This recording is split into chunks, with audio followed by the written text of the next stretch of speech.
Okay, so in my last video, I left off at this point in the Andrew Wilson versus Coach Greg Adams discussion, debate. I don't know that I would call it a debate because, in my opinion, Andrew's showing was pretty poor. But that's just my opinion. I'm sure some people will disagree. You let me know. It's kind of subjective, although I do have quite a few objective metrics that I apply for that estimation. But anyway, let's continue where we left off, shall we? It was 2402. Yeah, let's do it. Covers divorce. I'm dealing in a reality situation where I'm trying to counsel men to give information to. The best thing you've told me is that you're willing to give men the option to do this. Are they willing to all do this option? The answer is probably not, just like they're not willing to do what I'm telling them to do. However, we're both attempting, which is a good thing. It's noble. However, your situation rarely exists. Can we talk about the reality of what exists? Sure. Absolutely. So let's take your moral religious crusade out of it and talk about the reality. Yeah, let's Are not. you willing to do that? Yeah, well, Oh, let's not. Wait. Let's not. Is that an accurate framing, though, of Andrew and his so-called movement, his efforts? It is a moral crusade. It is a religious crusade, really, when you think about it. He wants to overthrow the entire system and replace it with some kind of Christian monarchical theocracy blend. Didn't we already have that? It didn't work out so well. Didn't we leave Europe to get away from that? There's a lot of oppression under that system, wasn't there? Is it even possible to reapply that? But I think that's a pretty accurate framing. I do think it is a crusade, absolutely. Under the very own metrics of his religion, it's a crusade. So I don't know why he would object to that. And I don't know, by the way, why he wouldn't be willing to debate outside of that and just debate the logic and the reason. Because if he does that, then he probably doesn't have a leg to stand on. here's the thing. See, you're not willing to do that because it's all based on your reality. Guess what? It's a debate, and I will argue my points from my view, how I see fit, not for you to cover. But what I'm not going to do is expect to be arguing from the land of make-believe. Yeah, but it's okay. All right, so okay, anybody my have turn. My turn. Anybody Relax. have anybody have the sound effect for the television show where the train comes through, Mr. Rogers? Let me know when because I want to be on out. Earth. Yeah, let me know. All when right, you gas Let's out. let Andrew respond. Yeah, so the thing is it's funny that you bring up Imagine All the People of John Lennon, which is an anti-religious song. And hilariously enough, was designed to assist with female empowerment. Isn't that hilarious? But the thing here is you keep on saying that what I'm offering is make-believe, but it's not. It's been governing the Orthodox and Catholic Church for 2,000 years, including in this country. Okay, that's not what he was talking about in regards to make believe. And insofar as governing the church, yeah. But people's lives, practically speaking, how long has it been since the Catholic and Orthodox Church have had real, over an entire population of a country, power? I mean, it's been a long time now. It's been a while now. I mean, you could maybe make the argument the 50s and early 60s, had major influence, but the kind of total dogmatic control that it had at one time, that would have to. I mean, no. It had more influence certainly in the 50s and the early 60s before Effinism, right? Before, what was it, the Hart-Celler Act, where we started importing non-Europeans in massive numbers and stopped cracking down on illegal immigration from south of the border. But no, that hasn't been the ruling paradigm for a long time, my friend. And one could argue that we ran away from Europe to get away from that kind of fundamentalist rulership. And by the way, Andrew, he identifies as a Christian fundamentalist. So before any of you out there say, well, you're talking about fundamentalism, fundamental Christian fundamentalism. He's a Christian fundamentalist by his own metric. He identifies as such. He says it. I'm a Christian fundamentalist. So shut up. Now, here, let me give you an example, for instance. The Amish, right? Do you know what the divorce rate is among them? God. It's almost non-existent, yet they're still governed by the same laws of the land that you're speaking to. So, Yeah, do you want to churn your own butter? Do you want to plow your fields with oxen? I mean, okay, great. The Amish exist. They're what? 300,000 of them? 250, 300,000 in the entire country? I mean, what percentage of the population is that? It's minuscule. I mean, it sounds like a lot, but it's really inconsequential in the grand scheme of things. And we couldn't feed anywhere near the amount of people we need to feed if we went back to that kind of backwards culture. And it is backwards, let's be honest. And while these people are allowed and able to exist in that culture, they're only able to do so because of the greater technologically advanced secular country that they exist within. Without, you could argue, well, if they didn't exist in America, a secular, technologically advanced country, they'd still be fine. Maybe. Maybe not. I mean, aren't they pacifists? They'd get conquered real quick, yo, without our military and police force to protect them. But anyway. sounds like if I give a counter, if I say, look, I can give you a way, a methodology, in which you can utilize the religious ecclesiastical institution which has existed for 2,000 years. How are you going to implement it? I mean, even if you can give me a way that things would work better and with less degeneracy and less crime and more social cohesion, that in and of itself would be self-reinforcing in regards to social cohesion, how are you going to implement it? Can I hear a how? I don't consider these prescriptions because there's no how. You're not telling me how you would do this.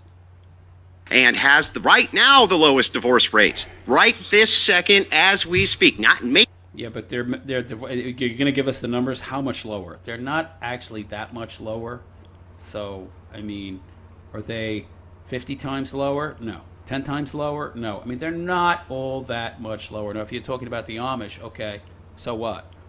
That's an exception to the rule, yo, okay? They exist in a whole different freaking world. A world, by the way, I really don't want to live in, and I don't think most people want to live in, so what's your point, man? That it's possible? Sure, but it's possible in that, people can live that way. Are they going to? No. So it's not really possible. You see people giving up their iPhones and their cars and their latte frappe, cappuccinos, and come on. Believe land, not hundreds of years in the future, right this second. Of course, this is a dishonest argument on his part because, dude, you know what he's talking about. It is make-believe for the majority of people. You're arguing this special, there's this little tiny niche group somewhere out there in, the middle of the forest, and they're existing in this very, very, very, niche way that pretty much nobody else exists within. So since that's happening, we could take and map that onto everywhere else and everybody else. No, you couldn't, and you can't. Opposed to the system you have of common law divorce, which is sky high, and you can't do anything about it. That's what is true. Well, what would you do about it? You can't do anything about it now. You can't tell us how you would implement this theocratic, monarchical, nobility system where the church governs marriage and ethics and morality. How are you going to do that? How are you going to implement that? I mean, to do that, you would also have to take away all those powers from the current government, which would mean shrinking that government to virtually nothing, like 1% of GDP. How are you going to do that? You ask all these hows, and Andrew's like, patriarchy. What does that mean? That's not how. That's not a vehicle for the kind of change that would be required to bring about the outcomes he's saying we need. So pointing out what is true is right now you can have a prenup. That is true. What is true is prenup. Yeah, but also they get thrown out quite a bit. All a woman has to do is say duress, okay, you get half his crap. Prenups are usually held up in court. That is true. Not. No, they're not. What is true is that you can have a marriage outside of a state because it's a religious institution anyway. You never have to have a license with the state. It's never been necessary. And if you do... Well, you do have to now. So how are you going to get rid of that? You're going to convince women who have the same vote as a man, and there's more of them, and it's in their favor, it's in their best interests for there to be a license with the state, are you going to convince them to vote that away? No. So shut up. The only way that can be done is if it's sacramental. And if it's sacramental, it's governed now by the church. That's going to be the community the women are a part of. And so the thing is like, that's how. Yeah, but that community has no influence because it's a once a week, 2 hours, and maybe an occasional potluck fundraiser for the church or something like that. It's not like it used to be in the past where that community was actually your neighbors and the people that lived down the street and you all got together all the time. That doesn't exist anymore, man. It's a global world now. People care about what they see online, on social media, what they learn in academia and are programmed with. They don't care about community anymore. And even if they do, it doesn't really influence them in terms of, their morals, their ethics, which are to a large part geared toward fulfilling what is in the woman's best interest, i.e., giving her ever more resources. How are you going to counter that? Sounds like a real viable solution. What's yours? More fucking degeneracy? Go out and play the field? Hump a lot of chicks? How's that going to help anybody do anything? That's been the progressive mantra for 100 years. Well, how is telling people to go to church going to help anything? It's not. Because you don't own the mediums of propaganda. You can't do anything either. What are you going to do? He has no solutions either, people, okay? There might not be a solution, okay? The system might just have to collapse. Did you ever think of that? Isn't it wonderful? Your turn. All right, we're returning back to Earth. Now, first things first, when it comes to this, back in reality, there's no God in marriage. So, Mr. Sky Daddy, God, religion, that's all great, but there's no God in marriage. At this particular point, when you go through a marriage, if one person decides to not obey the Holy Bible or whatever you're thumping, you have no basis to keep that marriage together. If she decides to leave the church and decides not to listen or excommunicate herself, she's now under the state. Agree. Yeah, and there's no consequences either. What is Andrew's solution, though? Well, we need more religion. And we need people to follow religious doctrine, not state doctrine. Great. How do you do that? Just go to church more. No. But women are no longer influenced. They no longer see religion as the community, as the collective. The powers that be play to women's biology, their evolutionarily programmed biology. Women view whatever is the most overwhelming, the loudest voice, the most voices. What has more voices than TikTok? What has more voices than Twitter? What has more voices than Facebook? What has more voices than Instagram? What has more voices than YouTube? What has more voices than academia and the government? If all of these institutions, which are authorities, tell them X message, well, an hour and a half in church is going to counter all that from some dude who you've been taught and programmed to believe is, a misogynist anyway, that's oppressing you. That's your control? That's going to beat every other source out there, which plays to your biology, which is to listen to the collective. And this ain't the collective. The collective is TikTok, is Twitter, is Instagram. That's where you're getting your messaging, and every message you're getting from those, which are global, all over the world. You go, girl. Slay queen. Be a boss, babe. Da, da, da, da, da, da, da. Oh, I'm going to listen to, this dude an hour and a half a week. Come on, man. It's total BS. And also, I'm incentivized to listen to all these sources because if I do, I get rich. I get an easy job in an air-conditioned office where I can pretend to be a victim. And the more I pretend to be a victim, the more free crap I get, the more considerations I get, the more people treat me with kid gloves, and my life stays easy. Meanwhile, I listen to this guy, and I listen to this oppressive male in robes, oh, geez, my life is going to be much harder. Gee, I wonder which option I'm going to choose. Yeah.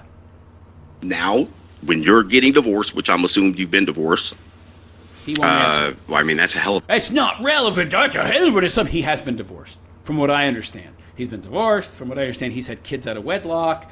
Guy doesn't really practice what he preaches. Oh, he practices it now. Realist, that's what matters. Okay.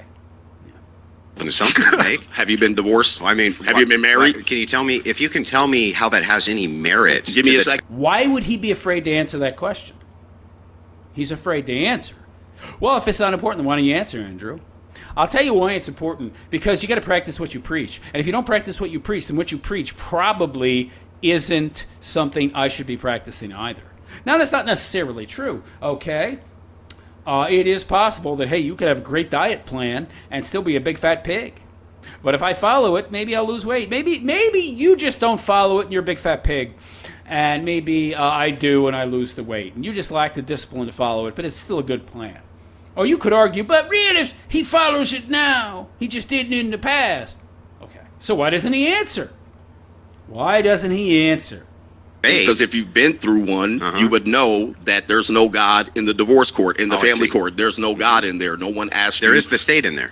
There is the state. So that's what we're arguing from. Yeah, that's when you get married. So you're... Yeah, Coach Greg Adams is basically speaking to the fundamental objective reality of now, objective reality that we exist within. Andrew is arguing from an idealist perspective where, well, this is what we could implement. And we've had something like this before, and it worked, so we could bring it about again, even though we live in a totally, completely different world. And so even if you could maybe gain the levers of power and propaganda that would allow you to bring such back, could it be brought back in this current paradigm? Telling me if, and I'm And what about unintended consequences? telling you, well, this is what's going to happen. Even if you took Sky Daddy into court with you, they would say, you pray to the judge. Now, the judge is the authority in the court. So the God argument is a nice, interesting argument. And I probably am not going to stay on the conversation very long because that's your God. That's your Sky Daddy. That's your religion. I have a different religion. So who gives you who gives you the authority to change the understanding, the conversation to your religion? See, that's an interesting point. What makes you right? Well, I have a proven track record of success. So I don't think that's a good argument insofar as looking at Christianity, because Christianity has a horrible history of intolerance and oppression when it gains power. You could now, of course, you could argue, well, really, in the 50s, that was great. We had it was much more moderate in its application, and we had a good balance.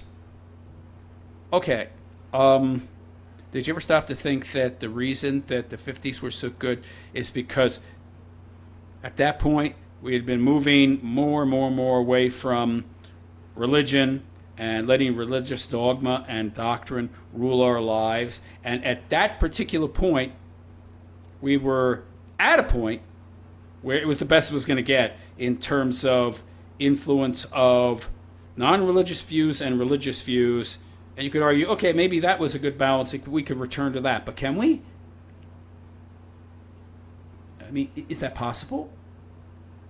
I mean, it's quite possible that we were just on a continuum that was naturally moving away from religion. And at that point on the continuum, things were quite good compared to where they are now, because it just continued, the pendulum that is, to swing toward an extreme. And at that point was where it was a moderate middle ground.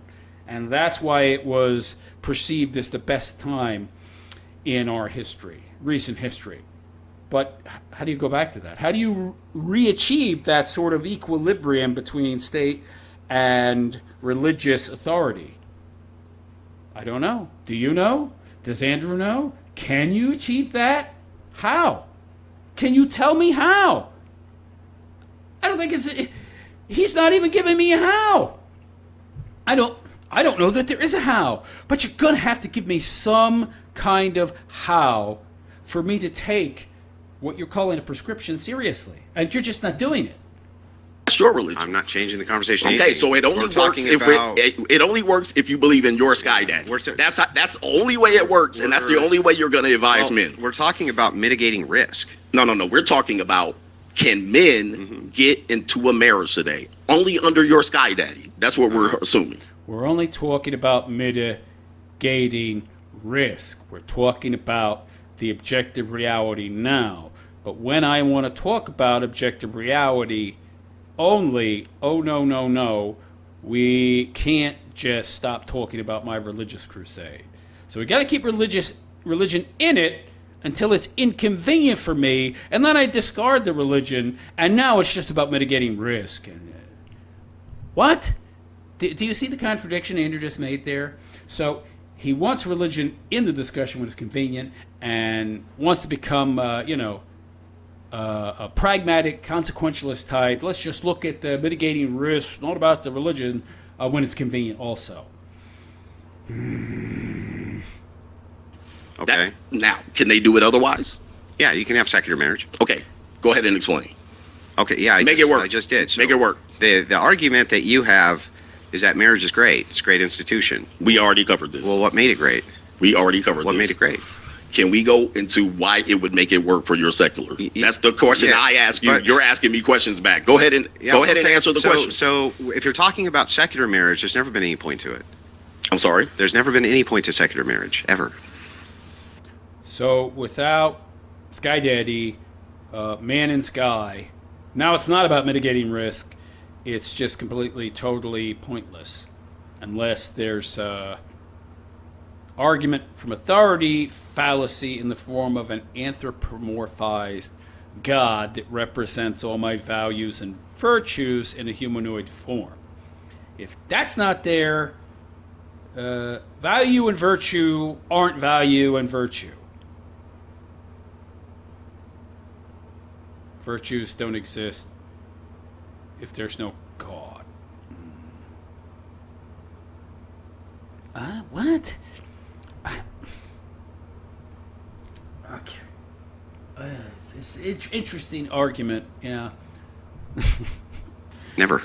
What would ever be the point of secular marriage? It's always been a religious institution. That's what made it great. Now, when you say it's a great... Why was... So no Sky Daddy, religion bad. I mean, excuse me, marriage bad. Sky Daddy, marriage good. Why? I mean, because they had the threat of hellfire and damnation and eternal consequences and bad juju and social pressure from your community, which actually existed back then in the form of friends and neighbors. Well, can't you have all that without religion? And if you can, then what do you need the religion for? So it seems like what made it great was social controls and shaming. And I say bring shaming back. It wasn't the Sky Daddy. Because you can just, do a couple Hail Marys, go and confess, and your sins are forgiven. So I don't know where the consequences are there, yo. Institution. What made it great for secularists, other than the fact that Sky Daddy and God had all these enforcement arms and... Right, how you can enforce stuff. Force. Do you hear the... Okay, enforce means you need force. You would have to give the church force, doctrine, abilities. They would have to have enforcement. Do you want that? Do you want irrational people? And yeah, if you believe in an imaginary man living in the sky that created everything when you have no evidence for it, and so whatever he says, meaning whatever the priest says he said, i.e. their interpretation, is justified because God said so, so I can do some pretty heinous shit in the name of a God, and we all know that people can, and have, and will, no doubt in the future. Do I want to give these people enforcement powers over me? I've seen where that I've seen where that goes. No, I don't want that. Those things had to be enforced. That's some of those little unintended consequences that I'm talking about that Andrew doesn't want to acknowledge and have happened before and would happen again as a consequence of giving these people enforcement authority. Socially. Like, for instance, men weren't allowed to run away. and women, right? They had to show cause for these divorces. And they had to be good causes. They had to show it for things like infidelity, right? It was all biblically governed. It was all lawfully governed by this sky daddy guy you like so little. But that's what... No, it wasn't. No, it wasn't. This is a BS, man. This is a very dishonest representation. This is a false framing. Sky Daddy didn't govern anything. People did. People. Interpreters of supposed God's law, which just came from some sheep herder dude 2,000 years ago. I mean, let's be honest here. No, it's coming from people. And people are flawed. People are flawed. And they misinterpret stuff all the time and justify things very easily as well for the so-called greater good. So, yeah, well, we got to boil this guy in oil to keep law and order. Let's do it. Yeah, they weren't allowed to leave. Well, what happened to them if they did? Ooh. Well, what happened to the woman if she stepped out? Ooh, let's get some rocks. Yeah, dude. Oh my God. Your Sky Daddy was not judging anything. People were. People. What made the institution great in the first place? And what you're talking about here, you're making a point that divorce is bad. And yet, I agree, divorce is bad. So what we're really talking about is how do we mitigate the risk for divorce? And we have two different methods here. Well, the conversation is marriage good for men. That's the conversation. But it is. Is marriage good in this current paradigm where women are incentivized to divorce? The average length of a marriage is 8.7 years, and the average length of a first marriage is under 10 years, and it's like 93.4% likely to fail as of 2010. The number's probably higher now. Divorce is virtually guaranteed as a consequence of marriage. So, I don't know what he's talking about. Mitigate the risk. How? But you've given me no how, man. I know he thinks he has by saying patriarchy and bring back religion in an overarching, real, collective way where everybody is under the umbrella of church authority. But how would you do that? How? We already said it's good for men. That's not even in dispute. And now, no, it's not good for. It's good for men in a very particular circumstance and in a very specific context. Look at Andrew's face. Look at it. He is not secure in his arguments. He is very, very flustered right now. That is anxiety on his face. That is fear. He is not feeling like he is on sure footing. How do we make it better since they're avoiding it? Since men or women are avoiding it. It sounds like the thing that you think makes it bad is divorce, not marriage. Correct. Then we need to mitigate divorce. You know what makes jumping out of a plane bad without a parachute? It's not the falling, it's the impact. Yeah, okay.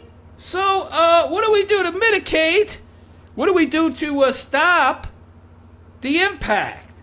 Oh, we give them a parachute. Okay, well, what if the parachute fails 9.5 times out of 10?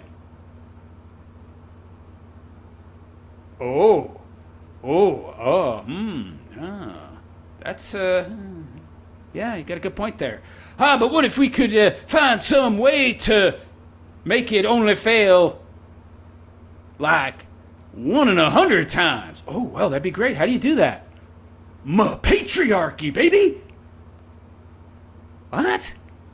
Patriarchy.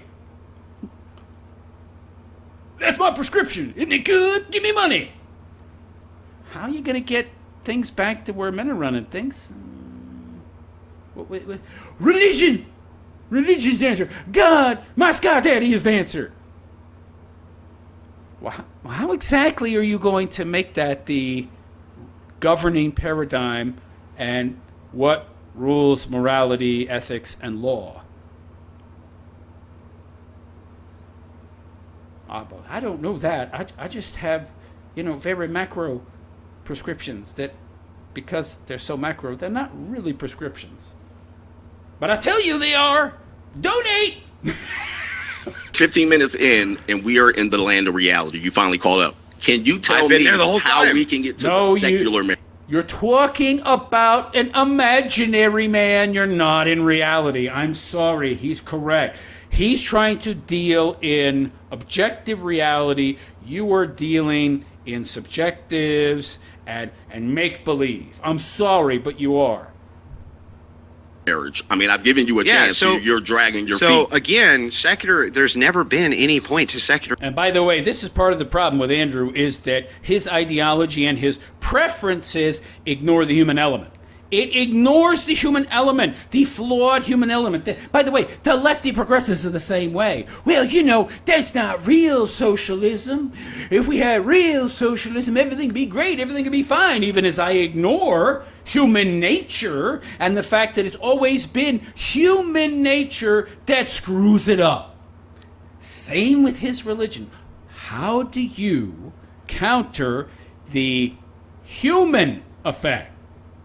The interpreters of the so-called religion, the ones that have the actual power and are doing the judging, not your sky daddy, how do you factor that in? That element that has caused all of the overstepping of boundaries and massive atrocities of the past done in the name of God. Oh, you have no answer for that either. Marriage ever. Now listen. Marriage is for child creation. It would be great for child community and all of these things. And now, listen, by the time the religion... Wait, did Andrew just disagree with him, even though Andrew has been very clear in the past that marriage is for children and the creation of children? Did he just say, no, it's not for that? What? Wait, I got to hear this again. You're making a point that divorce is bad, and yet... it's good for men. That's not even a dispute. And now, how do we make it better? Since they're avoiding it. Since men or women are avoiding it. It sounds like the thing that you think makes it bad is divorce, not marriage. Correct. Then we need to mitigate divorce. We're 15 minutes in, and we are in the land of reality. You finally called up. Can you tell me how we can get to the secular marriage? I mean, I've given you a chance. So you're dragging your feet. So again, secular. There's never been any point to secular marriage ever. Now listen. Can you look at the English? This has all been there. People were getting their heads chopped off. The religious aspects got in the called up. Can you tell me how we any point to secular marriage ever? Now listen, marriage is for child creation. It would be great for child community and all of these things. And now, it's not just for that. Yes, it is. Yes, it is. It is just for that. There is no point to being married if you're not going to have kids. Sorry. Unless he wants to acknowledge the very real-world objective fact that you get tax breaks and other little bonuses for, entering into the union of state licensed and controlled marriage. It's not just for that. It is primarily for that, though, isn't it, Andrew? I would argue that that is what it's for. And if you are getting married and you're not going to have kids, that's pointless, in my opinion. Now, listen, by the time the religious aspects got into marriage, they were chopping people's heads off and burning Bibles. So listen, I know we want to take it back to the past and act like the past was better, but there's always a negative part of the past. If you go back and you look at the English, this has all been there. People were getting their heads chopped off. The Crusaders were doing their things across countries, and they were spreading Christianity through threats and violence. What does that have to do with anything? Now, that's what you're trying to up. Andrew, they're not divisible. You can't separate one from the other. If you want, by the way, Andrew is being purposely ignorant here. He is being obtuse on purpose because he doesn't want to acknowledge the negative aspects of religion. You can't say you can't cherry pick this stuff. You can't. If you are a religious individual, you're embracing all of it. You can't just cherry pick the little tiny parts that you like, the parts that you don't like. It's all one big conglomerate. So if you're going to say, let's bring back religion and have it dictate our marriage and our morality in our lives. It's that very dictating and control over the moral side of our life that led to the Crusades, that led to the witch hunts, that led to anywhere from 50,000 to some estimates as high as 3 million women being killed in several centuries. Just a crazy number. There were some men in there too, warlocks supposedly, but it was mostly women. So, dude, what are you talking about? Oh, well, you know, if we bring back religion in a major way and give it the authority and control over morality and law, well, you know, it's just going to apply to marriage. Really? I mean, we gave government just a little bit of power, and look what it did with it. It grew to 40% of our GDP and still growing. That's not the nature of an institution given that much power to keep itself small. It just keeps growing, baby. You think that only applies to government? Any governing body, and you're talking about making the church a governing body, co-equal with the state. That's because that's the kind of power it's going to need to have the kind of authority and enforcement and oversight that you're talking about, Andrew, and we know that from experience as well. You think it's going to stay small? No. Live. That's what you're trying to uphold. I don't even know what the hell you're talking about. You wouldn't know what I'm talking about. That's where you're. Trust me, he knows. Andrew is lying. Look at his face. Suddenly he's become dumb, deaf and dumb. Oh, I don't know what you're talking about, man. I don't know, boss. What you talking about? I have no idea. Catch up. You're sitting What across does the from me. Crusades have to do with divorce? That was when your holy marriage was the best marriage that you're trying to go to. Now listen. In the if we're trying to drag it back, 1950s? Were we? Oh, didn't I? I already talked about this, so I'm not even going to get into it. That was a point of progress along a continuum that is linear in nature in this case, not circular. At least not in that case, but it might be circular in regards to that. What comes around, goes around, comes around, right? Religion, secularism, and then we're back to religion again because the left, the wokies, they're all religious. They just anthropomorphize these trans and Marxist and ideologies and worship them. They have their own dogma, their own ideologies, their own faith. Religion is actually part of the problem. It is the problem. You could argue, in fact, that religion is what programmed people to be able to believe things without evidence. Okay? To embrace solipsism and anthropomorphize ideas to such an extent where you're worshiping things like trans and queerness and all this degenerate crap. You don't need a person, a form, a figure that has a name to have a religion. And by the way, I mean, just look at Scientology, for goodness sake. Oh, Lord. It's religion that's the problem. It's this ability to believe in things with no evidence that's the problem. It's faith, which is really gullibility, that is the problem. It's tossing aside reason and critical thought that is the problem. But Andrew wants us to go back to being, as if we're not religious now, just in a different way. Oh, that's secular. That's not religious. Really? Mm-hmm. Okay. Yeah. Tell that to the lefties. The lefties, religion evil as you believe in things that have no evidence. You have dogma. You have faith. You have ideology that you're following. You have anthropomorphization of your ideas. But no. You have things you worship for sure. But no, you're not religious. Okay. Crusading in the 1950s? No. What the hell are you talking about? You talked about the institution of marriage for... Now he's cherry picking again. Oh, Jesus Christ. But you're not able to do that.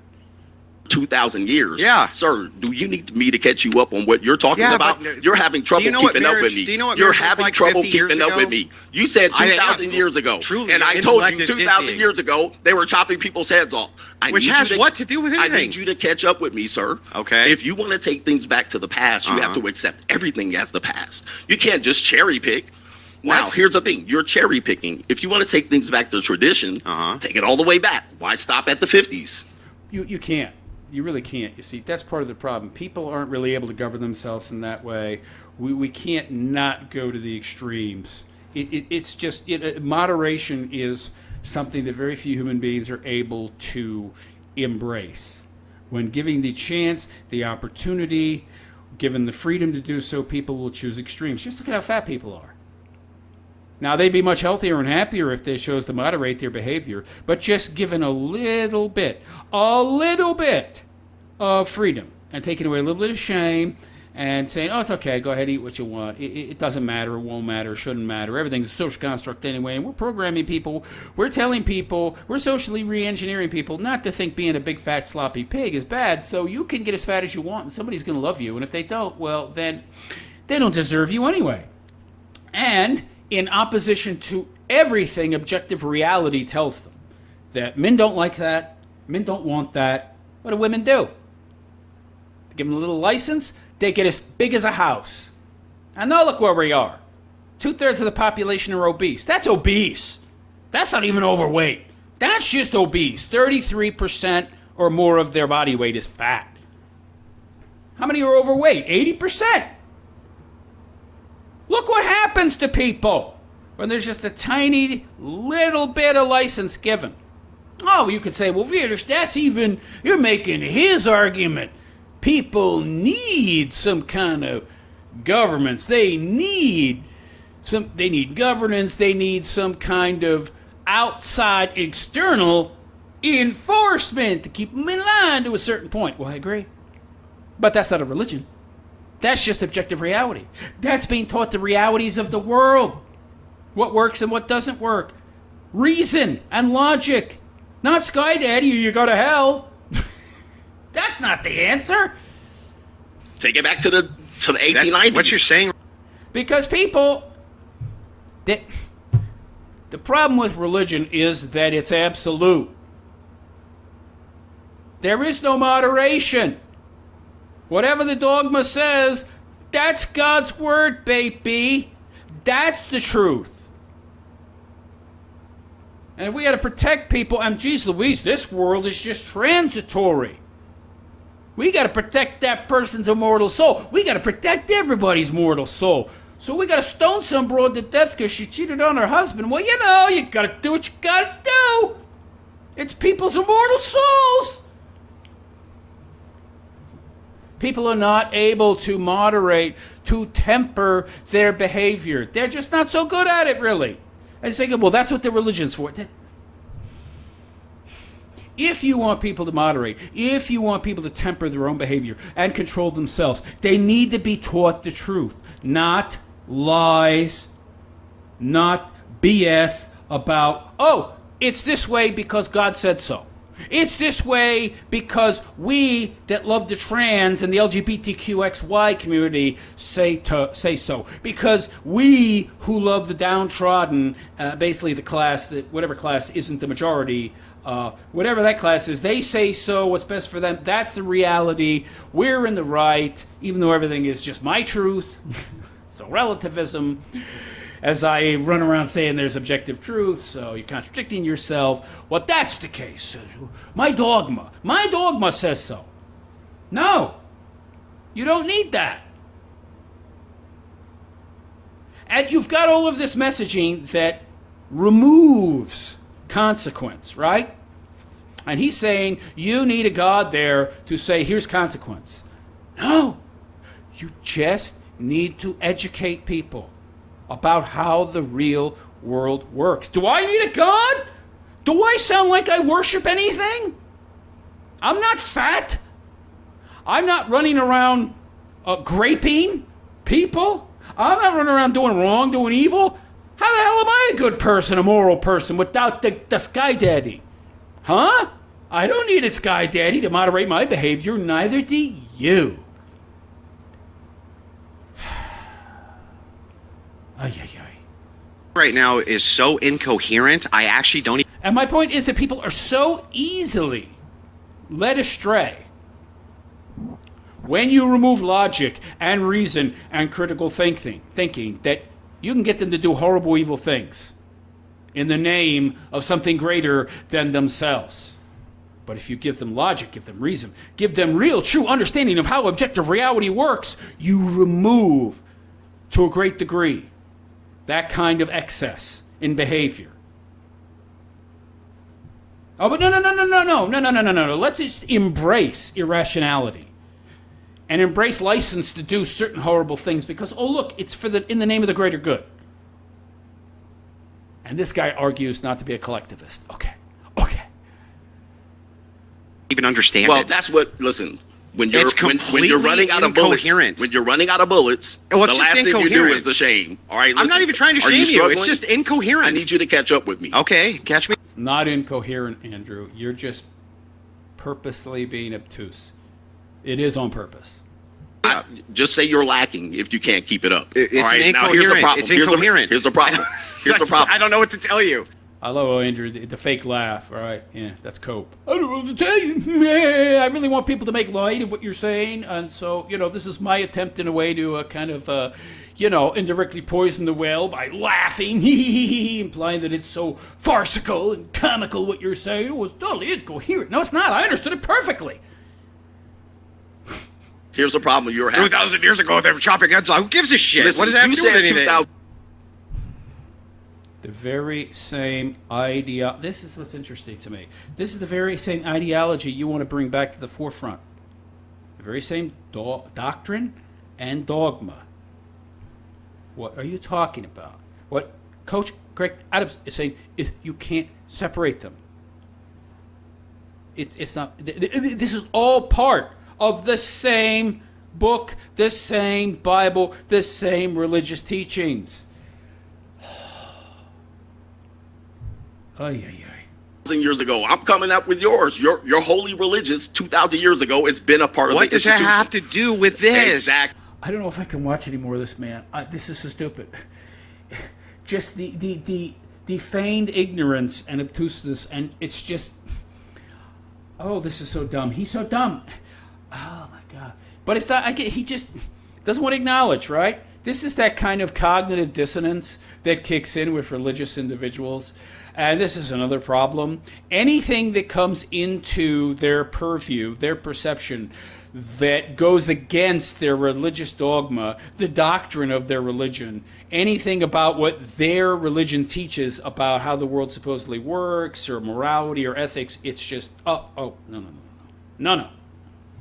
Either I don't see it, I don't understand it, or it doesn't fit into my worldview, as I'm not even going to look at it, I'm not even going to bother, or in this case, yeah, just I'm in a feign ignorance. That's enough for now. I don't know if I can watch anymore. This is like, I was going to do this whole thing, but this is like, wow. It's just like, wow. I am even less impressed with Andrew than I was before. What is this? And I got people telling me, why don't you debate him? I've tried. The dude runs away. He won't talk to me. I've tried to talk to him. He sends me insults when I try to email him.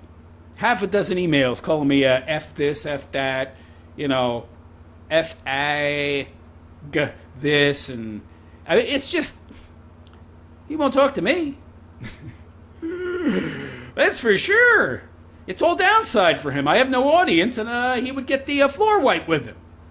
If this is the best he can bring against Coach Greg Adams, yikes. This is not impressive to me. I can't do this no more. This is like, wow. This is like nails on a chalkboard, man. Maybe I'll come back to this later, maybe not. This is like, it's just the same over and over again, man. It's like running into a brick wall with your head, and it's continuous. I'm going to have to end it on that. I got to do something more enjoyable. I'll cover another piece of content next that is more comedic. This is torture for me, man. This is intellectual torture. I can't take no more, man. I can take no more. Anyway, let me know what you think in the comments section.